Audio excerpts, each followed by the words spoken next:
다니엘서 9장 24절하고 마태복음 24장 15절 말씀 우리 같이 보도록 하겠습니다. 네 백성과 네 거룩한 성을 위하여 이른 이래를 기한으로 정하였나니 허물이 그치며 죄가 끝나며 죄악이 용서되며 영원한 의가 드러나며 환상과 예언이 응하며 또 지극히 거룩한 이가 기름 부음을 받으리라. 그러므로 너희가 선지자 다니엘이 말한 바 멸망에 가증한 것이 거룩한 것에 선 것을 보거든 읽는 자는 깨달을진저, 이렇게 되어 있습니다. 우선 우리가 마태복음 24장 15절에 있는 말씀, 선지자 다니엘이 말한 바, 이 말을 누가 했냐면 예수님이 하셨습니다. 그러니까 다니엘의 이야기했던 것이 기록이 되어 있으니까 그대로 이루어질 것이다 라는 그런 말이고요. 여러분이 이제 이것을 성경을 읽을 때 두 가지로 봐야 합니다. 하나는 예수님에게 이루어진 사건, 또 하나는 나에게 이루어지는 사건, 이렇게 두 가지로 보는 것인데, 말씀이 육신이 돼서 오신 예수님에게 이루어지는 사건, 그리고 말씀이 내 안에 거하셔서 내게 이루어지는 사건, 이렇게 보면 되겠습니다.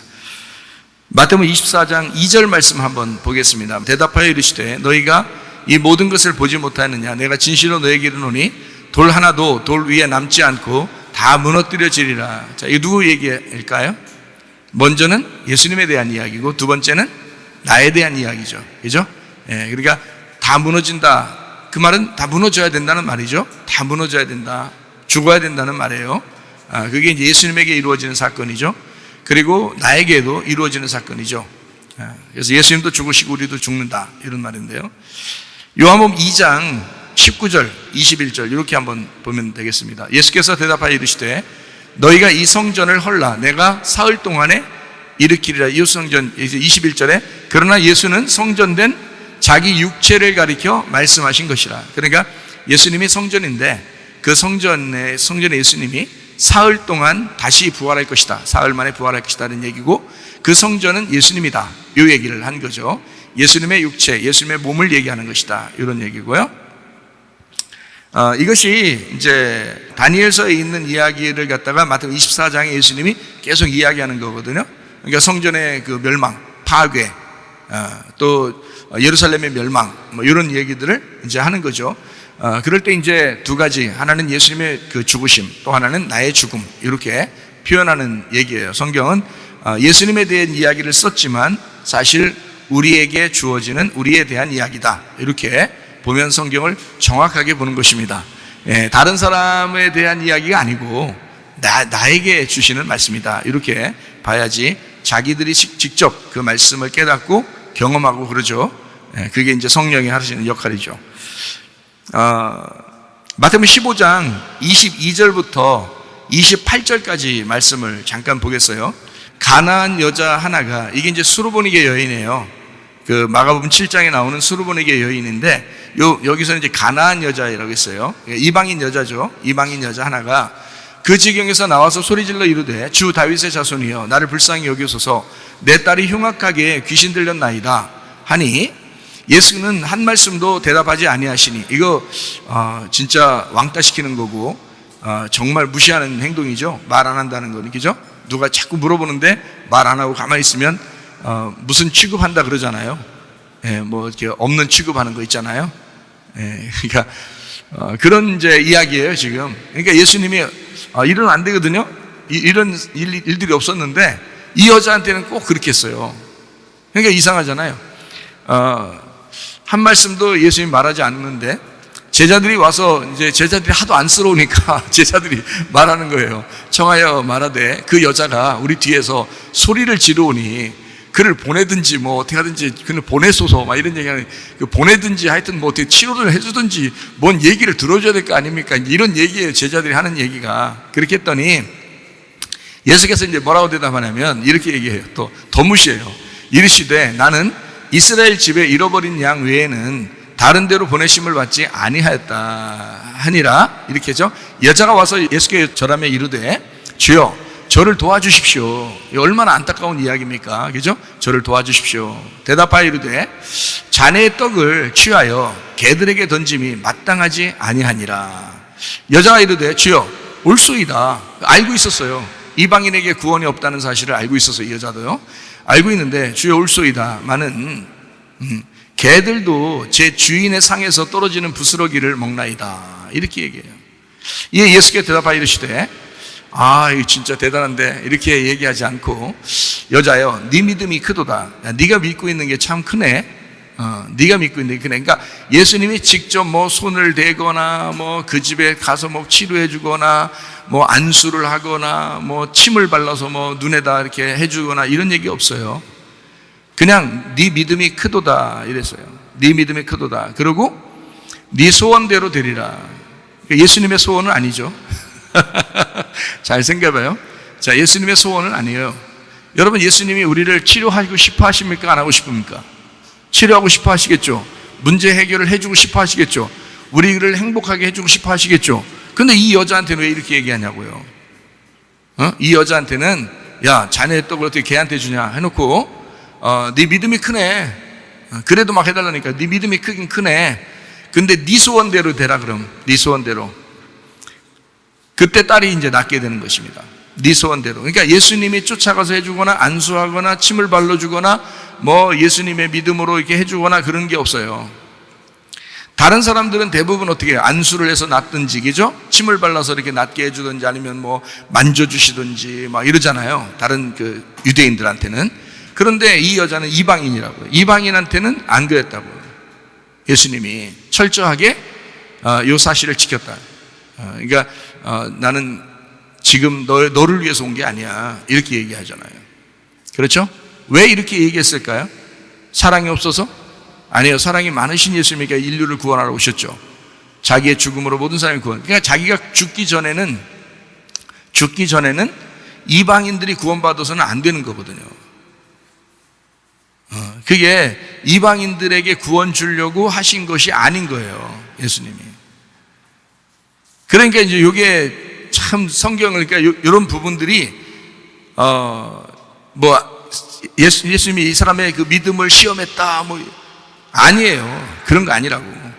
이거는 다니엘의 9장에 쓰여 있기 때문에 그 말씀대로 예수님이 살아야 되기 때문에 그런 것입니다. 이거는요. 그러면 정확하게 이건 뭐 어렵지 않게 해석이 되는 거예요. 이 부분은 예수님이 왜 이랬을까? 이 부분에서 왜 이 여자한테 함부로 대했을까라고 하는 것은 다니엘서 9장에 나와 있기 때문에 그거대로 행동을 하실 수밖에 없었다. 그래서 이렇게 된 거지, 이 여자 미워서 그런 것도 아니고 이 여자 무시해서 그런 것도 아니다. 다니엘서 9장에 그래서 24절부터 27절까지 말씀을 한번 이렇게 보겠습니다. 내 백성과 내 거룩한 성을 위하여 이렇게 돼 있어요. 다니엘서 9장에는 71회라는 여러분 얘기 들어봤죠? 71회가 있는데 71회가 누구를 위해서 이루어졌냐면 내 백성과 내 거룩한 성을 위하여 그랬습니다. 그러니까 이것은 유대인들, 이스라엘 백성들을 위해서 71회를 정했단 말이에요. 71회를 다니엘서에 하나님이 정하셔서 예언을 해놓은 거예요. 이 말이 71회를 기한으로 정하였나니 허물이 그치며 죄가 끝나며 죄악이 용서되며 영원한 의가 드러나며 환상과 예언이 응하며 또 지극히 거룩한 이가 기름 부음을 받으리라 이렇게 되어 있는데, 이 기름 부음을 받으리라는 말이 자, 예수님이 오셔서 자, 죄를 끝내요. 허물이 그치고 죄를 끝내고 죄악이 용서되고, 그죠? 영원한 의가 드러난단 말이에요. 그래서 모든 구약의 예언들이 다 이루어지는데 그것을 누가? 예수님이 오셔가지고 기름 부음을 받고서 시작이 돼야 된단 말이죠. 그 기름 부음 받는 장면이 어디에 나오냐면 마태복음 3장에 나오는 거예요. 그래서 침례받는 장면, 예수님의 침례받는 장면이 자세하게 나와 있죠. 왜 그러냐면 예수님이 침례를 받아야지만이 주의 일을 시작할 수 있어요. 아버지 일을. 그 전까지는 아버지 일을 못 하잖아요. 그 아버지 일을 못하고 계속 자라나는 거라고요. 근데 마태복음 3장에 침례를 받고 난 다음에 그 다음에 이제 아버지의 일이 시작되는 거예요. 그냥 막 시작하는 게 아니에요. 기름 부음을 받은 자가 되어야 그 다음에 아버지 일을 시작하게 되는 거죠. 그래서 기름 부음 받는 거는 그냥 막 기름 부는 게 아니고, 사람들이 기름 부을 수 없으니까 하나님의 아들이니까 하나님이 직접 기름을 부어주셔야 돼요. 그게 침례 받는 때라고요. 마태복음 3장에 침례 받는 때, 그때 하늘이 열리죠, 그죠? 하늘이 열리고 찢어지고 그 위에 서 있는 하나님께서 음성을 내려줘요. 이는 내 사랑하는 아들이요 내 기뻐하는 자라. 그러면서 성령이 비둘기같이 막 내려옵니다. 성령이 비둘기같이 내려오는 그 기름이거든요. 성령의 기름. 근데 이 세상 사람들은 왕이 되거나 제사장이 되거나 선지자 될 때는 그 감람유라는 기름을 부었거든요. 그런데 예수님은 하나님의 아들인데 사람들이 어떻게 부어요? 안 되죠. 그래서 하나님 아버지가 직접 붓는 거예요. 그게 성령의 기름 부음이라고요. 그 성령의 기름 부음을 그때 마태복음 3장에 나오는 침례 때 붓는 겁니다. 그걸 어떻게 그때 꼭 해야 되느냐 하면은 다니엘서 9장 24절에 예언이 되어 있기 때문에 그런 것입니다. 그러니까 예수님은 말씀대로 이루어졌기 때문에 그 70일에, 그 예수님의 그 70일에 안에 예수님이 오셨을 때는 이스라엘 백성들만, 유대인들만 구원을 받아야 되는 거예요. 그래서 아무리 소경이라도 나병 환자라도 만지기 더 거북스러운 사람이라도 예수님은 다 만져주시면서 치료하고 안수와서 치료하고 막 기도해서 치료하시고 막 침을 발라서 치료해 주시고 그런단 말이에요. 그런데 그 70일의 안에는 이방인들이 구원받지 못하기 때문에 이방인들한테는 예수님이 야, 걔는 좀 비켜줬으면 좋겠다. 내 때가 아니야. 내 때가 아니야. 니네들을 위해서 내가 온 게 아니야. 라는 게 왜 그런다고요? 다니엘서 9장 24절에 나와 있다고요. 내 백성과 내 거룩한 성을 위하여 이미 70일을 정해놓고 그 안에 예수님이 오셨단 말이죠. 자, 기름 부음을 받으리라. 이게 언제라고요? 침례 받을 때라고. 예수님의 침례 받을 때 성령님이 내리신 거죠. 그 기름을 부었단 말이에요. 성령이 하늘에서 직접 기름을 부어 비둘기처럼요. 그래서 비둘기를 성령의 상징이다 이렇게 말하는 거예요. 기름도 성령의 상징이다 그러죠. 근데 이 세상 사람들은 기름으로 제사장이나 왕이나 선지자를 세웠지만 예수님은 성령으로 비둘기처럼 위에서 내려오는 거죠. 그죠? 예, 밑에서 제사장이나 선지자나 왕은 밑에서 감람유를 이제 키운 그 열매를 가지고 이렇게 기름을 부었죠. 땅에서 나온 걸 가지고. 그렇죠?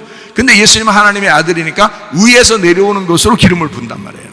여러분과 제가 성령 세례를 받고 성령 침례로 살아가는 것은요, 위로부터 오는 능력을 입는 것입니다. 우린 땅에 있는 힘을 입는 게 아니에요. 하나님의 성령의 위로부터 오는 그 능력을 입으셔야 된단 말이에요. 땅의 것이 아니라고요. 그래서 사람이 배워서 되는 것도 아니고 이런 건 뭐 공부한다고 되는 게 아니라 예배 드린다고 되는 게 아니라 여러분이 하나님께서 직접 여러분에게 주셔야 가능한 것입니다. 예. 이런 성령의 세례를 다 받으시기를 바랍니다. 예. 다니엘서 9장 26절 한번 봅니다. 62일의 후에, 그러니까 7일회와 62일회가 지나고 62일 후에 기름 부음을 받은 자가 끊어져 없어진다 할 때 죽임을 당한다. 이게 십자가입니다. 십자가 사건, 죽임을 당한다. 그러니까 기름 부음 받고 침례를 받고 3년 반이 지나서 이제 죽임 당하는 것을 얘기하는 거죠. 끊어져 없어질 것이요, 장차 한 왕의 백성이 와서 그 성읍과 성소를 무너뜨리려는, 이것은 AD 70년에 이루어진 사건입니다. 예루살렘이 멸망한 것을 얘기하는 거예요. 그건 그 후에 이루어질 사건이다. 그래서 장차 한 왕의 백성이 와서 그 성읍과 성소를 무너뜨린다라고 되어 있고요. 그의 마지막은 홍수에 휩쓸림 같을 것이며 또 끝까지 전쟁이 있으리니 황폐할 것이 작정되었느니라 라고 되어 있는데, 잘 생각해봐요. 예루살렘을 완전히 멸망시키기로 결심했다는 뜻입니다. 그렇죠. 돌 하나도 돌 위에 남지 않고 다 무너지게 할 거야 라는 말이에요. 자, 생각해 보세요. 이게요, 하나님의 계획이라는 거죠. 하나님의 계획. 이거를 여러분이 그냥 다니엘서만 보면 이해가 안 돼요. 마태복음 24장만 봐서도 이해가 잘 안 돼요. 요한계시록까지 가서 봐야 이해가 되는 것입니다. 요한계시록에서는 어떻게 되냐면 짐승과 음녀가 완전히 무너져 버려요. 파괴가 된다고. 짐승과 음녀가 완전히 파괴돼서 그거를 파괴되고 난 다음에 어린 양의 혼인잔치가 와요. 그것을 뭐라면 새하늘과 새 땅이라고 그러고 새 예루살렘이라고 그래요. 새 성전, 새 예루살렘, 어린 양. 이게 새로운 천국을 말하는 거거든요. 그러면 그 전에 있는 걸 뭐래요? 옛 하늘과 옛 하늘, 옛 땅, 옛 하늘과 옛 땅, 옛날 예루살렘을 얘기하는 거예요. 그러면 옛날 예루살렘을 왜 멸망시키고 새로운 예루살렘을 건축하느냐 이거예요. 요한계시록에서 처음에 있는 예루살렘을 하나님은 뭐라고 성경을 본 거냐면, 요한계시록에 가서 뭐라고 보면 이것을 음녀라고 본 것입니다. 음녀라고. 그러면 여러분 교회 지금 나오고 있지만 여러분 가운데 여러분이 지금 음녀가 발달되어 있는 사람이 많단 말이에요. 이것은 어떻게 돼야 된다? 다니엘서 9장 26절에 말한 거 보니까 반드시 멸망돼야 된다는 거예요. 반드시. 그러니까 예루살렘은 우리에게 샘플로 보여주는 것이고요. 그래서 예수님은 우리를 위해서 반드시 죽으셔야 되고 우리도 반드시 죽어야 된다는 것을 얘기하는 거예요. 그래서 두 가지로 보라겠죠. 하나는 예수님, 하나는 나, 이렇게 보라겠죠, 성경을. 그러니까 예수님이 반드시 죽으셔야 된다, 나도 주님을 따라가 반드시 죽어야 된다, 이런 얘기예요. 그러니까 끝까지, 종말 때까지, 끝까지 멸망될 때까지 너희를 따라다닐 거야. 그 종말, 너희를 죽일 거야. 종말, 정말 죽일 거야. 죽기까지, 너 죽을 때까지 따라다닐 거야. 이게 작정된 겁니다. 그러니까 음녀의 그 예루살렘이, 음녀라는 내가 반드시 죽어야 어린 양의 신부되는 새 예루살렘이 된다는 얘기고요. 그래서 그걸 천국으로 이루어져야 된다. 근데 여러분이 교회 나오면서 여전히 음녀가, 계속 음녀가 안 된다고요. 그럼 안 된다고. 그럼 안 돼. 침례를 받으셔야 돼. 그래서 죽으셔야 된다는 거죠. 완전히 죽음. 다니엘서 9장 27절 말씀이요. 그가 장차 많은 사람들과 더불어 한 이래 동안, 마지막 이래예요. 그러니까 7이래가 지나고 62이래가 지나서 마지막 한 이래가 남았는데, 그 한 이래가 7일입니다. 7일. 7일을 1년 계산해서 7년으로 계산해요. 예수님이 오시는 그 과정은요, 7년으로 계산하는데, 거기에 그 일에, 그 한 일에, 그 7년, 7일, 요것을, 요 동안에 언약을 굳게 맺는다. 반드시 이루어지는 언약이다라는 약속입니다. 그 일의 절반에 그랬어요. 그래서 3년 반입니다. 그 일의 절반이니까 3년 반이죠. 3년 반에 제사와 예물을 금지한대요. 그럼 어떻게 되는 거예요? 십자가에 죽으신다 했잖아요. 그 기름 부음 받은 자가 반드시 죽으리라 그랬잖아요. 그죠? 반드시 죽으리라. 근데 언제 죽는다가 딱 정확하게 나왔잖아요. 한 일의 절반에 딱 죽는다잖아요. 반쪽이 죽는다는 거 아니에요. 그죠? 그래서 그 일의 절반에 죽으니까 7년의 반이니까 3년 반에 죽는 거예요. 그러니까 예수님이 일하시고 시작한 다음에 침례를 받으시고 기름 부음 받고 일을 시작해서 3년 반 만에 죽는 거예요. 십자가에 달려서 하시는 게. 그러니까 예수님은 반드시 그 시간을 알았던 거죠. 그래서 그 전에는 다른 사람들이 막 죽이려고 해도 못 죽여요. 그 3년 반이 딱 될 때 그때 죽는 거라고요. 이 정확하게 정해져서 그래, 시간이. 언제 정해졌다고요? 다니엘서 9장에 정해졌다고요. 이것을 신약에서 예수님이 이루시는 거란 말입니다. 우리는 예수님을 따라가는 자들이니까 우리도 주님 앞에 반드시 죽어야 되는 거고요. 그래야 주님이 부활시키죠. 그 일의 절반의 제사와 예물을 금지할 것이며, 또 포악하여 가증한 것은 날개를 의지하여 설 것이며, 또 이미 정한 종말까지 진노가 황폐하게 하는 자에게 쏟아지리라 하였느니라 하시니라. 이건 뭐를 또 얘기한다고요? 예루살렘의 멸망을 얘기한다고요. 예루살렘 멸망을 마태복음 24장 2절에 뭐라고 돼 있다고요? 돌 하나도 돌 위에 남지 않고 다 무너진다 그랬잖아요. 그죠? 그러니까 뭘 얘기하는 거예요? 다니엘서 9장에 있는 이야기는 결국 뭘 얘기한다? 예수님의 죽으심과 나의 파괴를 얘기한다는 거죠. 그러니까 성경을 정확하게 보려면 예수님을 비추어서 나를 보는 거죠. 그러면 성경을 정확하게 보는 것이다. 그러면 이게 뭐 어렵지 않죠. 다니엘서 9장이 굉장히 어렵다고 사람들이 얘기하는데 사실 어렵지가 않죠. 정확하게 이루어지는 사건들이고 예수님이 또 얘기한 거니까, 다니엘에서 예언한 거, 얘기한 거는 다 나한테 이루어질 거야, 이런 얘기를 하고 다 벌써 말씀을 다 해놨으니까 우리가 볼 때는 어려운 것이 아니죠. 성경을 이렇게 깨달아지는 것도 은혜입니다. 여러분, 말씀이 깨달아지는 거 여러분 스스로가 깨닫는 게 아니라 하나님의 성령이 깨닫게 해주셔야 돼요.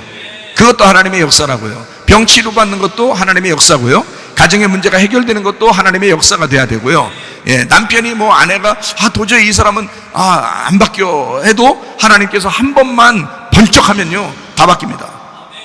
그게 요즘 어려워요 집에? 괜찮아요. 아니 너무 안 힘드니까 그런 거예요. 너무 안 힘드니까. 제가 알죠. 이 가정만큼 행복한 가정이 별로 없어요. 얼마나 행복하게 잘 사는지, 기쁘게 행복하게 잘 사는지, 진짜 꿀이 뚝뚝뚝 떨어져요. 꿀이 얼마나.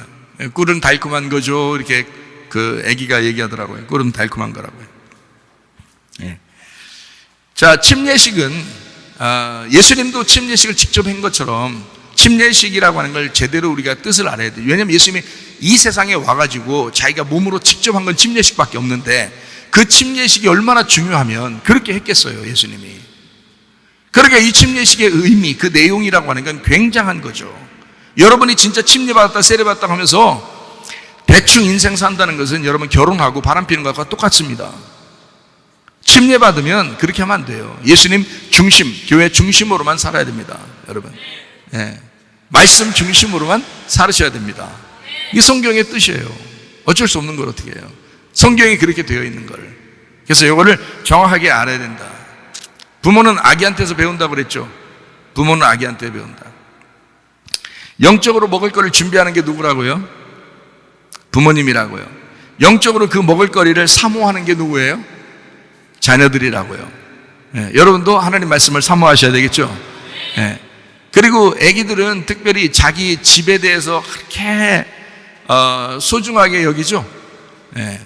우리가요, 우리 조카를 이렇게 1년 넘게를 키워봤는데요. 이제 엄마가 교사 생활 그만두고 이제 집에 이제 잠시 육아를 하려고 이렇게 왔는데 아기가 엄마한테 딱 붙더니 우리한테 오겠어요, 안 오겠어요? 엄마면 최고야. 아빠면 최고고. 예. 그렇게 잘해주니까, 예? 자녀한테 그렇게 잘해주니까 아기가 그냥 거기서 떨어질 생각을 안 해요. 예. 우리가 못해줘서 그런 게 아니라 잘해줘도 부모한테 가면 그렇게 되는 거예요. 자녀가 그 부모가 최고인 거예요. 그러니까 자기 가정이 있고 자기 부모가 최고인 것처럼 여러분 진짜 신앙생활 하는 사람들은 자기 교회가 있으셔야 합니다. 자기 교회가 있는 거예요. 반드시. 하나님이 이 세상에서 여러분 가정들을 만들고 남편과 아내를 이렇게 결혼하게 하고 자녀를 낳게 하고 다 이렇게 보여지게 하잖아요. 근데 하늘나라 올라가면은 뭐 어떤 가정은 뿔뿔이 흩어져서 천국 가는 사람, 지옥 가는 사람 다 나눠지기도 하고 그러죠. 근데 하늘나라 올라가면 또 하나님의 가정이란 말이에요. 그게 하나님의 가족, 주 천국이란 나라가. 근데 이 땅에서 하나님의 가족을 보여주는 데가 이 교회란 말이죠. 근데 이 교회라고 하는 곳에 여러분이 오게 됐어요. 그러면 이 가정이라고 하는 것을 이렇게 자기들 가정이 있고 자기 부모 자녀 있고 남편과 아내 있는 것처럼 이 교회라는 가정이 그렇게 중요한 거예요. 하나님이 그렇게 만들어 놓으신 거예요. 그래서 애들이 자기 가정에만 있으면, 부모만 있으면 최고인 것처럼 교회에 있으면 안심이 되고 교회에 있으면 말씀을 들으면 자기 마음이 안정이 되는 거예요. 예, 우리를 그렇게 만들어 놓으신 거라고요. 그게 진짜니까. 그게 영적인 거니까. 자기가 만약에 교회 오는 게 아니고 그냥 막 밖에서 막 춤추러 돌아다니고 그냥 놀러 돌아다니고 하는데도 마음이 그렇게 안정스럽고 평안하고 그러면 문제가 있는 겁니다. 그 사람은 침례받은 게 아닌 것 같아요. 네, 그렇게 된 게 아니에요. 그러니까 진짜 구원받은 사람은, 진짜 태어난 사람은 자기의 교회를 찾게 되어 있습니다. 자기 가정을 찾게 되어 있어요. 자기 부모를 찾게 되어 있어요. 그 말은 교회를 찾고 말씀을 사모하게 되어 있다 그 말이에요. 그래서 교회 중심으로 살게 되어 있고 말씀 중심으로 살게 되어 있고 그게 주님의 중심이에요. 다른 게 아닙니다. 여러분이 주님 사랑한다고 아무리 외쳐도 여러분이 교회 중심 아니고 말씀 중심 아니면 주님 중심 아닙니다. 여러분은 주님 사랑하는 게 아니에요. 그건 여러분, 제가 누차 여러분에게 얘기하는 거죠. 그러니까 자기가 여기서 태어났구나. 나는 세상의 운명에서 태어났고 세상에 있는 사람이었지만 내가 거듭나 하늘로서 태어난 교회로서 한 가정을 이룬 주님의 백성이다. 내가 하나님의 가정이다. 라고 자기가 스스로 여겨져야 그게 믿음이 와야 그래야 이제 믿는 거예요. 이게. 그게 진짜 믿는 거라고요. 그렇지 않으면 자기는 믿음이 없어요. 그러니까 늘 불안하죠. 너 이러다 지옥 가면 어떡하지? 이런단 말이에요. 그런 신앙생활하고 뭐하러 신앙생활 하겠어요? 그런 걸. 그런 신앙생활을. 나는 죽어도 나는 천국 간다. 이렇게 돼야죠. 그냥 무조건 막 고집으로 나 천국 간다 이런 말이 아니라 진짜 교회를 자기가 사랑하기 때문에 나는 진짜 주님의 백성이고 하늘나라의 가정이야. 난 가족이야. 하나님 나라의 가족이야. 이게 분명해야죠. 그래야 자기가 자신 있는 거지. 막 고집적으로 난 옛날에 예수님 믿었어. 그때 확실했어. 확실한 놈이 네가 지금 이러냐? 그건 가짜였지. 그런 표적이나 기적은 광야에서도 이스라엘 백성들이 10번이나 그 기적과 표적을, 우리 지금 이 시대의 기적과 표적은 아무것도 아니에요. 그때는 막 홍해바다 갈라버리고요, 바위를 막 터쳐버리고 만나가 매일마다 내려버리고요, 보통 기적이 일어난 게 아닙니다. 그런데도 하나님이 거기서 다 멸망시켜버려요. 왜 그런지 알아요? 하나님을 반역했다는 것입니다. 하나님을 배신했다는 겁니다. 그게 가능해요? 여러분 예수를 진짜 믿었다면, 하나님의 성령이 여러분 속에 있다면 그게 가능하냐고요? 그렇지 않다고요. 결혼식 하면요 그 남자에게만 충성해야 되는 것입니다. 결혼식 했다면 그 아내에게만 충성해야 되는 거야. 그게 안 되니까 중간중간에 막 삐뚤어 나가는 거예요. 그걸 침례식이라고 하는 것입니다. 예수님과 침례했느냐, 너 예수님과 침례, 세례식을 했느냐, 결혼식 했느냐, 이런 말이거든요. 그러니까 여러분, 자신 없으면 진짜 결심 한번 하고 한번 침례식을 받아보셔. 침례식을 해요. 결혼식, 주님과 진짜 결혼식 한번 해서 내 평생을 내가 주님과 함께 살다가 내가 천국 가야 되겠다, 이제 결심하셔야지. 나이도 점점 먹어가면서 말해요. 에? 자신 없이 그렇게 살면 어떻게 해? 안 되지. 침례를 베푸는 사람은 결혼식장의 주례자와 같습니다. 주례자가 실제로 그렇게 살아가고 있는 사람이 결혼식도 침례식도 주례해야 마땅합니다. 주례자라고 하는 건요, 이 패역한 세대에서 구원을 받고자 하는 3,000명에게 12사도가 주례자가 되었습니다. 사도행전 2장 40절 41절 말씀이에요. 또 여러 말로 확증하며 권하여 이르되 너희가 이 패역한 세대에서 구원을 받으라 하니 그 말을 받은 사람들은, 그 말 받은 사람들이요, 침례를 받았는데 이날에 신도의 수가 3,000이나 더하더라. 이 사람들은 이 믿음으로 한 번도 변하지 않을 사람들이에요. 그런 사람들이 3,000명이 구원받았더라. 침례를 받았더라. 사도행전 9장 18절 말씀에 즉시 사울의 눈에서 비늘 같은 것이 벗어져 다시 보게 된지라. 일어나 침례를 받고, 바울에게는 누가 주례자가 되었냐면 아나니아가 주례자가 되었습니다. 그래서 아나니아가 바울을 침례 줬어요. 그러니까 침례 준 사람들이 그 당시에 대단한 사람들이었습니다. 3,000명에게는 12사도가 침례를 주었죠. 바울에게는 아나니아라는 선지자가 침례를 주었습니다. 사도행전 10장 47절 말씀, 이에 베드로가 이르되 이 사람들이 우리와 같이 성령을 받았으니 누가 능히 물로 침례 베풀물 금하리요 하고, 이렇게 되어 있습니다. 베드로하고 거기에 같이 있던 사도들이, 제자들이 함께 침례를 주었겠죠. 그 사람들에게 대단한 주례자들입니다. 고넬료에게는 베드로 주례자가 있었습니다. 주님과 혼인을 약속하고 우리 교회 말씀을 듣는 사람들에게는 최사무엘 주례자가 있습니다. 지금은요, 베드로 불러올 수 없잖아요. 바울 불러올 수 없잖아요. 아나니아를 불러올 수 없잖아요. 최사무엘 주례자가 여러분을 침례하는 것입니다. 결혼식 할 때 아무에게나 주례 맡기지 않죠.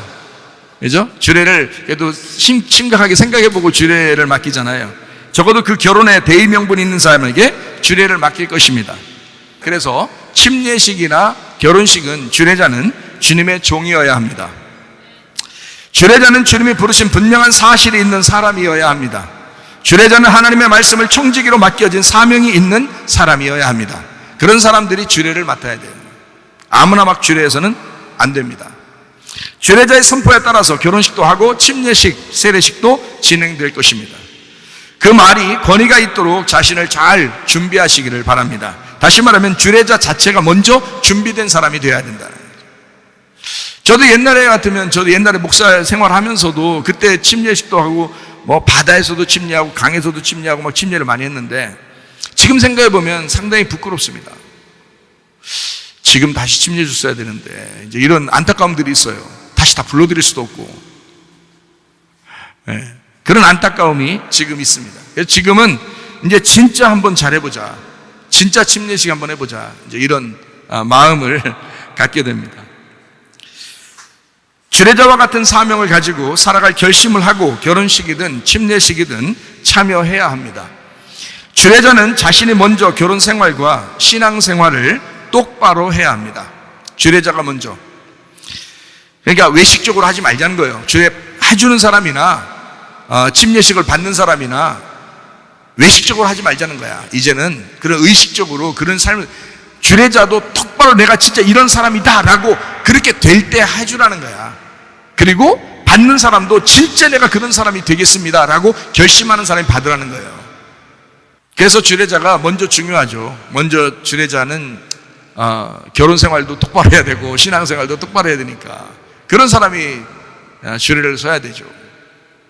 그래 자신은 나 결혼 생활 개판치고 있는데, 내 신앙 생활도 개판치고 있는데 이거 내가 주례해도 되나? 이런 사람이 자꾸 주례하고 그러면 본인이 얼마나 외식적이겠어요. 얼마나 힘들겠어요. 본인도 그냥 막 해주는 거지 뭐. 근데 그러지 않았으면 좋겠다. 우리 교회는 결혼식하고 침례식은 똑같습니다. 이거 분명히 알아야 돼요. 한 신부가 세상 부모를 떠나서 한 남편을 만나 그 남편을 영원한 배우자고 또 친구요 아버지로 알고 영원한 언약의 관계 안으로 들어가는 그 거룩한 예식이기 때문에 침례식은 굉장히 소중합니다. 우리 교회에 소속된 누구나 한 신부인 교회가 되기 때문에 세상의 운명을 뒤로하고 유일한 신랑 예수님을 따라가려고 침례 결혼식을 합니다. 얼마나 거룩한지, 이런 침례식을 한다는 것은 얼마나 흐뭇하고 뿌듯하고 거룩한 일인지, 다시는 다른 세상 남자를 쳐다보지도 않겠다고 결심하는 날, 오직 내 신랑 예수님만을 쳐다보며 살겠다고 결심하는 날, 그런 결심이 들었다면 예식에 참여할 수가 있습니다. 이런 침례식이에요. 주의할 점도 있습니다. 침례 신청하지 않은 사람들은 함께 못 간다고 하니까 놀러 가는 줄 알고 그냥 신청해버리는 사람이 있는가 하면 침례식 끝나고 수영해야지 그러면서 마음이 온통 수영하는 것에 마음이 있는 것처럼 침례식은 후락딱 끝내버리고 수영부터 막 하기 시작한다든지 그러면 안 됩니다. 대부분 침례를 받은 사람들도 다 똑같이 살아가더라. 응? 야, 침례 받으면 뭐하냐, 그냥 받아보기나 해보자, 뭐 다른 사람 다 받고 똑같이 행동하더라, 뭐 신앙생활 다 뭐 그런 거지 뭐, 이렇게 생각하거나 이런 사람들은 위험합니다. 마음의 할례를 받지 않고 주님과 언약이 준비되지 않았는데 이번 기회 놓치지 말아야지, 이런 사람과 똑같은데 그렇게 하면 안 됩니다. 그건 준비가 안 된 거예요. 마음의 준비가. 침례식을 할 때 준비물도 있습니다. 그러니까 준비물 지금 이 시간에 다 설명을 해주는 거예요. 준비물이 있습니다. 각자 씻을 수건 1개씩 준비해야 합니다. 씻을 거요. 그다음에 침례식에 사용할 수건 또 1개 있어야 됩니다. 그러니까 수건이 2개 있어야 되겠죠. 하나는 될 수 있으면 흰 색깔로 좀 준비했으면 좋겠어요. 반대로 검은색 준비해놓고 이렇게 하면 물론 뭐 의미는 있죠. 죽음을 의미한다 이렇게 생각하니까 침례식은 곧 죽음이다. 결혼식도 여러분 해봐서 알지만 결혼식을 하고 난 다음에는 여러분 어때요? 어디로 들어간 것 같다고요? 결혼식 하자마자 어디로 들어간 것 같아요? 무덤으로 들어가는 거죠. 결혼식은 무덤 같아요. 그래서 무덤 안으로 들어가는 것입니다. 나의 죽음이에요. 그래서 무덤으로 들어가면 무덤에서 시끌벅적해요? 아니면 말 안 해요? 말 안 하죠. 그러니까 자기 말이 없어진 거예요. 자기 말이 없어진 거예요. 남편이 자기 말 없애는 게 그게 결혼이에요. 에? 너 왜 내 말 안 들어? 우리 집 옆집도 소리 질러도 밤에 그런 얘기 하더라고요. 에? 어떤 남자가 난 잘 모르는 남자인데 내 말 안 들어! 뭐 이런 얘기를 하더라고요. 다 들려? 왜 나한테 하는 얘기인가? 뭐 그렇게. 그래서 좀 안타깝다. 자기 말이 없어지는, 자기 말이 죽는 날, 그게 결혼식이잖아요. 무덤에 들어가는 날이잖아요. 여자가 결혼한다는 것은 무덤 안으로 들어가는 것입니다. 자기 말을 없애는 날이죠. 침례식 한다는 것은 내 말이 없어지는 날이잖아요. 침례식 한다는 것은 내 말이 없어지는, 그걸 죽음이라 그래요. 침례는 죽으러 들어가는 것입니다. 장사 지내러. 그냥 물 찍어 바르는 정도의 느낌이 아니에요. 물 속에 완전히 잠겨서. 평상시에 말 별로 잘 안 들었던 사람들은 목사가 좀 늦게 꺼내는 경향도 있죠. 들여보냈다가 조금 더 이렇게 기도를 더 많이 하는 거죠. 들여보내서 기도를 더 많이 하다가 이렇게 살짝 올리고 이제 이렇게 그러면 이제 좀 많이 회개가 되려나요? 진짜 죽으면 안 되고요. 그래서 영적으로 죽는 거죠. 진짜 내 마음이 죽는, 내 말이 죽는 거죠. 내 말이 죽는 거예요. 그래서 오직 하나님만 내 속에 살아있을 수 있도록 하는 거, 그게 침례라고 해요. 결혼식과 똑같아요. 결혼식도 그렇게 하는 거예요. 남편과 아내가 자기 말을 없애고 상대방의 말을 듣는 거예요. 그게 결혼식, 침례식입니다. 근데 결혼식 하고 난 다음에도 그냥 자기 말만 주장하고 남편이, 아내가 자기 말만 주장하고, 그거는 결혼식 새로 해야 돼. 그래서 다른 사람이랑 새로 하라는 뜻이 아니라 다시 해요. 그냥 돈 들여서 차라리 우리 진짜 결혼하겠습니다 하고 한번 해보셔요. 결심하고. 그 얼마나 감사해. 그 침례식도 마찬가지. 침례식도 진짜 결심하고 하셔야 돼요. 그러면 자기가 조심하겠죠, 그죠? 그래서 각자 씻을 수건 하나, 그리고 침례식에 사용할 수건 1개, 침례식에 입을 흰 옷 한 벌, 침례식 안에 입을 흰 옷, 그러니까 결혼식 할 때는 흰 드레스 입고 뭐 이러잖아요. 근데 침례식은 우리나라 같은 경우는 이제 흰 옷 입고 이게 보통 사람들이 이제 죽죠. 그래서 귀신도 흰 옷 입고 나오죠. 이제 흰 옷 이렇게 흰 옷 입고서 이렇게 죽는 거예요. 그래서 흰 옷 입고 죽어. 부활할 때도 흰 옷 입고 부활하는 거죠. 그래서 죽음과 부활을 나타내는 흰 옷을 입고 이렇게 하고요. 침례복도 이렇게 준비를 해놨는데 자기도 준비를 그렇게 하시라고요. 흰 옷을 입고 위아래 될 수 있으면 좀 깨끗하고 흰 옷을 좀 준비했으면 좋겠다. 그리고 갈아입을 옷 한 벌. 갈아입을 옷 한 벌, 그냥 그 침례 받은 그대로 그냥 수영하다가 그냥 오는 그런 경우가 없도록 갈아입고 올수요. 그리고 이제 주님과 결혼하는 언약의 마음가짐, 그것만 있으면 됩니다. 그런 마음을 준비하고 결혼식 하면 되겠습니다. 침례를 하다 보면 이게 그 전에 준비하기 위해서 문답도 합니다. 보통 다른 교회들도 다 그렇게 하죠. 문답하고 성경 공부하고, 어떤 교회는 뭐 6개월을 준비시킵니다. 어떤 교회는 3개월도 준비시키고요. 어떤 교회는 이제 작으면 3주 정도를 준비시킵니다. 성경 공부를 통해서. 그리고 아니면 이제 적어도 1, 2주는 준비를 시켜서 공부를 이제 하게 하고 말씀을 듣게 하고 이렇게 합니다. 근데 저희들 교회는 이제 주일마다 설교가 뭐 성경 공부와도 같고 침례 문답과도 같습니다. 주일날 설교가 뭐 어떨 때는 부흥회 같기도 하고 어떨 때는 집회하는 것 같기도 하고 하니까, 그러니까 일부러 막 따로 문답하지 않아도 될 것 같아요. 침례 문답이라고 하는 거, 교회마다 문답하는 게 있지만 침례를 위해서 성경 공부도 하지만 우리 교회 같은 경우는 주일날 설교하는 것으로 여러분이 잘 생각하고 또 우리 교회 말씀에 계속 기록되어 있으니까 그거를 여러분이 이제 듣고 그 봄으로써 여러분이 준비하시면 되겠습니다. 그럼 따로 문답하지 않아도 되지 않을까 이렇게 생각을 합니다. 우리 교회 같은 경우는. 그러니까 우리 교회 이번에 침례 받는다고 신청하는 사람들을 보니까 뭐 결심이 대단합니다. 지금 이제 뭐 주님과 결혼하겠다는 거예요. 한번 해보겠다는 거예요.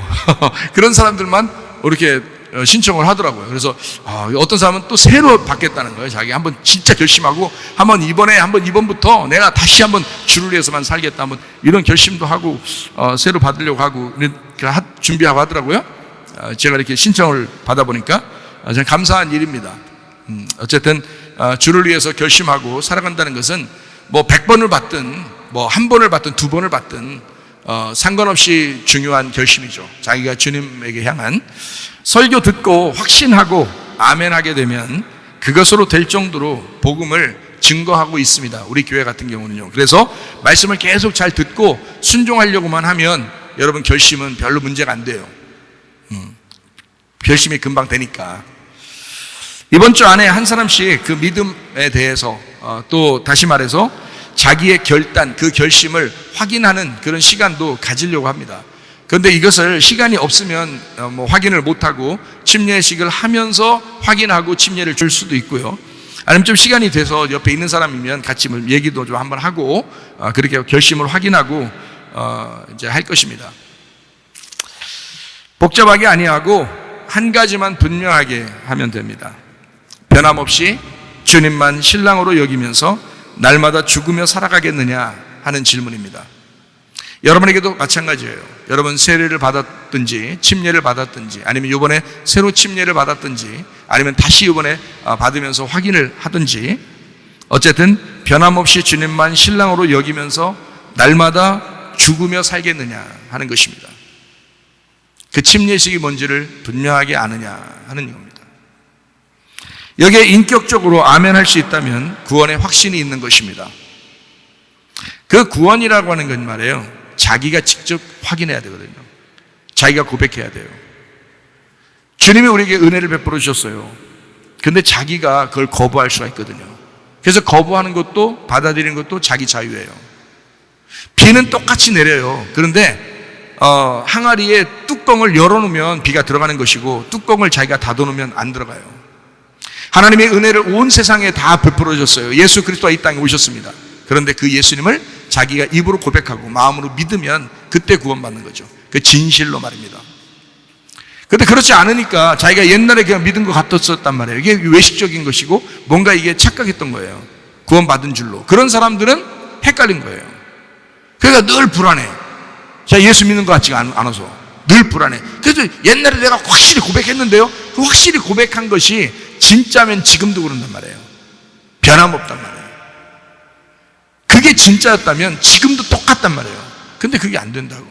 그러면서도 자기는 구원받았다고 하니까, 그러니까 더 구원 못 받는 거예요. 그 사람들이 더 불쌍한 거예요. 자기는 아는데, 자기는 구원받은 줄로 착각했는데, 알았는데, 아니 나중에 우리가 심판받아 지옥 가. 그럼 그때 돼서 누가 여러분 건져줄 거예요? 차라리 구원 못 받은 것처럼 생각하고 지금 확실하게 하는 게 낫지. 자기는 확실하다고 생각했는데 나중에 심판받아. 그러면 그때는 누가 건질 수가 없어요. 건져줄 수가 없어. 자기가 지옥 가기 때문에. 자기가 그 믿음이 확실치 않았다는 거죠. 그럼 자기가 속은 거예요. 그러니까 그때 돼서 슬피 울며 이를 간다 그런 거예요. 자기가 알았는데 목사님이 얘기하는 거 분명히 알았는데 자기는 착각했었던 거예요. 네, 믿은 줄로 착각했었던. 그래서 막 이를 드득드득 가는 겁니다. 내가 알았는데 내가 왜 이랬을까? 그때 대해서 왜 후회하냐 이 말이에요. 그때 대해서 지금 침례 받으시라 이 말이에요. 지금 성령의 세례를 받으시라 이 말이에요. 지금 성령의 침례를 받으시라 이 말입니다. 지금 구원 받으셔야죠. 이 목사도 내가 어제까지의 구원을 내가 구원이라고 여길까? 안 그래요. 오늘 구원받아야 돼. 어제까지의 구원은 어제까지지 오늘의 구원이 아니잖아요. 내가 오늘 살아있는 한, 내가 죽을 때까지 오늘의 구원이 있어야 된단 말이에요. 지금의 구원이 있어야 된단 말이에요. 그것을 내가 확실히 끝까지 가겠다라고 결심하는 사람이 결혼식 하는 거고, 그 신랑과 끝까지 가야 되겠다라고 결심하는 사람이 침례식 하는 거예요. 그게 결심하는 날이야. 그리고 그때까지 가겠다는 거예요. 저도 결심하고 주님과 가는 거예요. 그런 침례식을 하는 것입니다. 그래서 침례를 받는다는 것, 인격적으로 주님 앞에 아멘, 내가 주님과 변함없이 내가 끝까지 가겠습니다. 내가 교회와 끝까지 가겠습니다. 내가 진짜 뭐 중심으로 살아야 되는지 알았습니다. 교회 중심, 말씀 중심, 주님 중심입니다. 이것을 분명하게 알았고 그렇게 살겠습니다 하고 결심하는 사람이 침례 받는 것입니다. 결혼식 하는 것입니다. 그래서 자기를 다시 한번 생각해 봐야 됩니다. 감정적으로 그냥 잠깐 든 생각이었다 그러면 당신은 언제라도 타락할 가능성이 있습니다. 여러분이 그렇게 살아온 거예요. 지금까지. 그건 잠깐 착각했던 거예요. 예수님 그때 믿은 줄 알았던 거예요. 어제까지의 믿음은 다 소용없다니까요. 오늘 믿으셔야 된다 이 말이에요. 보라 지금은 은혜 받을 만한 때요, 보라 지금이 구원받을 만한 때다 이 교회는. 지금 보라 지금이 그렇다 이 말이에요. 지금 은혜 받고 지금 구원이 있어야 된다는 거예요. 이 목사도 오늘 지금 구원이 있어야 되고 오늘 지금 내가 은혜가 있어야 되는 거예요. 어제까지 목사가 은혜 받았다 해서 오늘 은혜가 없으면 소용없죠. 오늘 내가 구원의 확신은 소용없죠. 오늘 구원이 있어야 된다. 오늘 은혜가 있어야 된다. 그게 진짜예요. 그래서 주님도 씻으라, 그것을 계속 씻어야 된다. 죽는 것도 우리가 계속 죽어야 된다. 부활하는 것도 계속 부활해야 된다. 이러는 거예요. 감정적으로 주님 앞에 고백하면 금방 변하기 때문에 지적인, 인격적인 고백이 돼야 됩니다. 인격적인. 내가 변함없이 내가 이 남자만 사랑하리라, 내가 변함없이 이 여자만 사랑하리라, 그런 결심이 설 때 결혼하는 거잖아요. 예수님께도 마찬가지입니다. 내가 분명하게 예수님 당신만 내가 사랑하겠습니다 라고 분명하게 결심된 사람들만 결혼해야 돼. 결혼하고 나서 침례 받고 나서 또 엉뚱한 짓 하면 그걸 뭐라 그러면 창녀라 그래. 바람 폈다 그래. 그거를. 그러니 교회들마다 수두룩박박하게 창녀들이 얼마나 많겠어. 교회에 그런 음료들을 신부 만드는 게 교회 말씀입니다. 이거를. 그래서 말씀을 들으라고 하는 거예요. 그 창녀를 찢어내버리는 거예요. 그리고 신부를 만드는 거예요. 그게 설교야. 그래서 설교하는 거예요, 여러분에게. 그래서 이렇게 자기 자신이 준비가 잘 안 되고 그냥 잠깐 감정적으로 침례는 한번 받아봐야 되겠다, 일단 받아놓고 봐야 되겠다, 결혼해놓고 봐야 되겠다, 뭐 이런 식으로 하면은 그게 그 다음부터가 더 문제가 되기 때문에 그런 사람들은 침례나 세례를 정중히 거절당하셔야 됩니다.